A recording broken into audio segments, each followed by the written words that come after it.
it wasn't easy. Not a lot of countries wanted to take Jewish people. Yeah, then a lot of people didn't want to take Jewish people. There were a few, like Cuba, at least for a while, Hong Kong and Shanghai. But their condition was that people could not work there. So it sort of limited the number of people. There were a couple of places in South America, Uruguay and such, that would take a few. Canada would take a few. There was no point in trying to go east from Germany into Poland or Russia. It was almost as bad there as it was in Germany. There was no point in going south because Italy was also a fascist country. Holland, Great Britain and France used to take some people, but they would no longer take people unless they happened to be able to get there somehow. The northern countries had a small Jewish population, and they really were not a possibility. Anyway, again, the opportunities were very limited for trying to get out. And the only real country that possibly could serve as a place was the United States. But that wasn't as easy as it sounds either, because at that time the United States still had this quota system, which determined how many people they would take from any one country. And that was dependent on how many people from that area had come in about 1880, 1890. What that meant, of course, was that the British and the Irish and the northern European countries had very large quotas because those people all came early. But they weren't coming. The people in the eastern countries, like Poland and Russia, had very small quotas because their immigration had come later in the 1900s. There was no quota, of course, from anybody from Asia, etc. So the German quota was somewhat halfway in between. There had been a fairly large German immigration in the 1840s, so the quota in Germany was about 27,000 a year. When you figure 500,000 people trying to get out, the last one in line had nearly 20 years to wait. We only had a year. Poland was much worse. Their quota was like 300 a year and 3 million Jews. Anyway, now trying to get into the United States was not that easy either. In order to get on the quota system, you had to get first get a number, a quota number, which was easy to get. You just had to ask for it, but that basically let you get in line. The next story was that you had to get a visa. That is, somebody in the United States guaranteeing that you would not become a public charge. This was fairly easy for people that had a relative here. Well, we didn't. So the next thing that happened, and as I said earlier, like when my dad had a non-Jewish friend that helped him, now there was a non-Jewish business acquaintance of his that was coming to the United States. And he went to a rabbi in New York and asked him whether he knew of anybody that could help a family that he knew in Munich. Well, this rabbi knew a couple of people that did this sort of thing. And so there was one man that made up the papers and sent them in, a man who didn't know us, who had never met anybody like us, but he did this all for himself. Again, there were very few people that did this sort of thing. He sent the papers, and in the meantime, this was all after the Kristallnacht. In the meantime, we were getting a little bit panicked because nothing was happening. He had sent us a letter saying that he was going to be in Paris on vacation. So we composed a letter to him saying that nothing was happening and we didn't know what to do.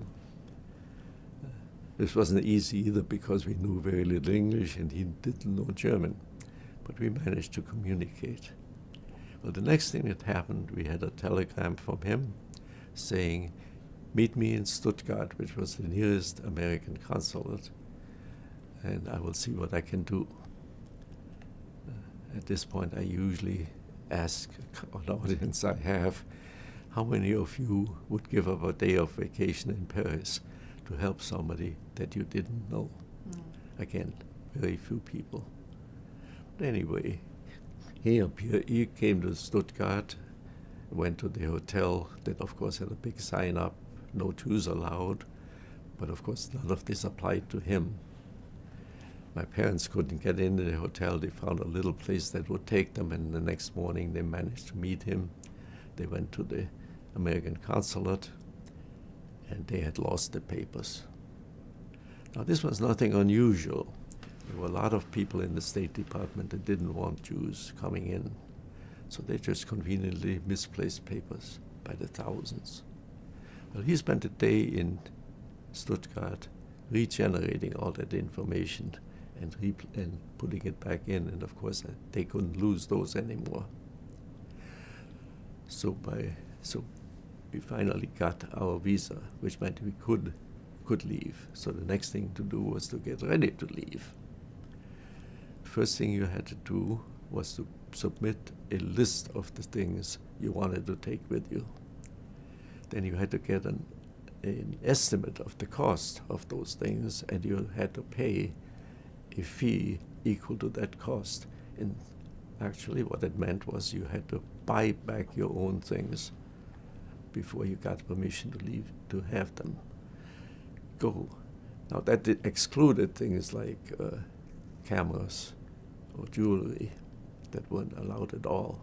And again, there were some non-Jewish friends who smuggled these things out of the country, Switzerland and England particularly. Well, ready to pack up and go.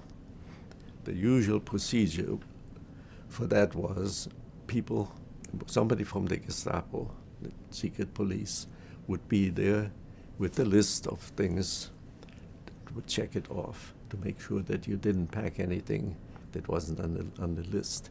The usual procedure then was, when it got to be noontime, they would lock and seal the apartment until he came back from his lunch.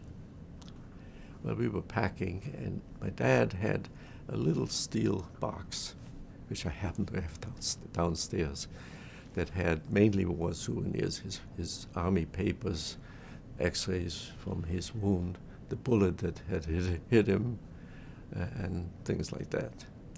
Well, this man saw that box and said, "What's in there?" My dad said it was war souvenirs. And he said, "Open it up."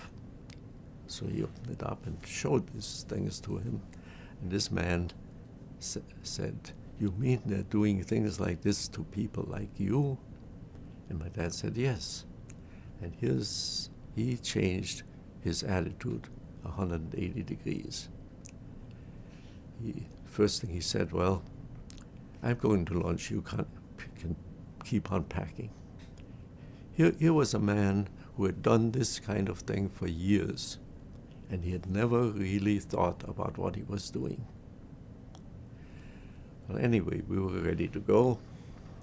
We left Munich with a little bit of money because we were staying overnight, visiting two brothers of my dad's, whom we never heard of afterwards.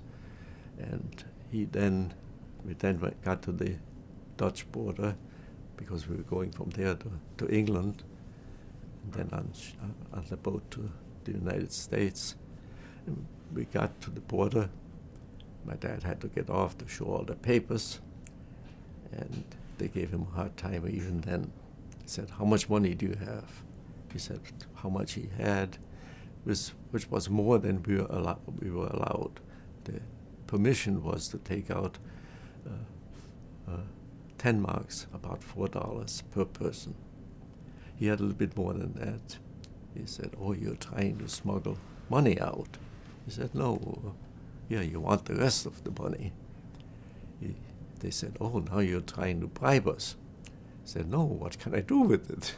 He said, "Well, you can send it to somebody in Germany." So he sent it to his brothers, who of course never got it. So finally he got on the train just before it was ready to leave, and we got out and finally arrived in the United States on March 21st, 1939, just a few months before the war started. In the meantime,